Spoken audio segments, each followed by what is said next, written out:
ನಮಸ್ಕಾರ ಗೆಳೆಯರೆ, ನಾವು ಇವತ್ತು ಸಾಮಾನ್ಯ ಜ್ಞಾನದ ಪ್ರಮುಖ ಪ್ರಶ್ನೋತ್ತರ ಬಗ್ಗೆ ಚರ್ಚಿಸುತ್ತಿದ್ದೇವೆ. ಈ ಪ್ರಶ್ನೆಗಳ ಉತ್ತರ ನಿಮಗೆ ಗೊತ್ತಿದ್ದರೆ ಕಮೆಂಟ್ ಮಾಡಿ ತಿಳಿಸಿ ಮತ್ತು ವಿಡಿಯೋವನ್ನು ಕೊನೆವರೆಗೆ ನೋಡಿ. ಪ್ರಶ್ನೆ: ಕಿವಿ ಕಚ್ಚುವುದು ಎಂಬ ಭಾವ ವೈಶಿಷ್ಟ್ಯದ ಸರಿಯಾದ ಅರ್ಥವೇನು? ಆಪ್ಷನ್ ಎ ಮೂರ್ಖ ಮಾಡು, ಬಿ ಸುಳ್ಳು ಹೇಳು, ಸಿ ಬುದ್ಧಿ ಹೇಳು, ಡಿ ಚಾಡಿ ಹೇಳು.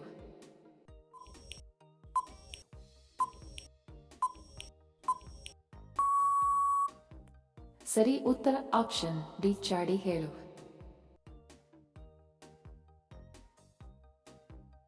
ಪ್ರಶ್ನೆ: ಗುಜರಾತ್ ರಾಜ್ಯದ ರಾಜಧಾನಿ ಯಾವುದು? Option A Chennai, B Gandhinagar, C Sikkim, D Calcutta.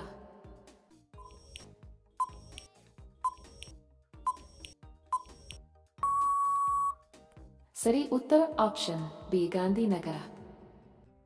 Video ಕೊನೆವರೆಗೂ ನೋಡಿದ್ದಕ್ಕೆ ತಮ್ಮೆಲ್ಲರಿಗೂ ಧನ್ಯವಾದಗಳು. ಮತ್ತೆ ಭೇಟಿ ಆಗೋಣ ಇಂಟ್ರೆಸ್ಟಿಂಗ್ ವಿಡಿಯೋದೊಂದಿಗೆ. ಅಲ್ಲಿಯವರೆಗೆ ನಮಸ್ಕಾರಗಳು. ಜೈ ಹಿಂದ್.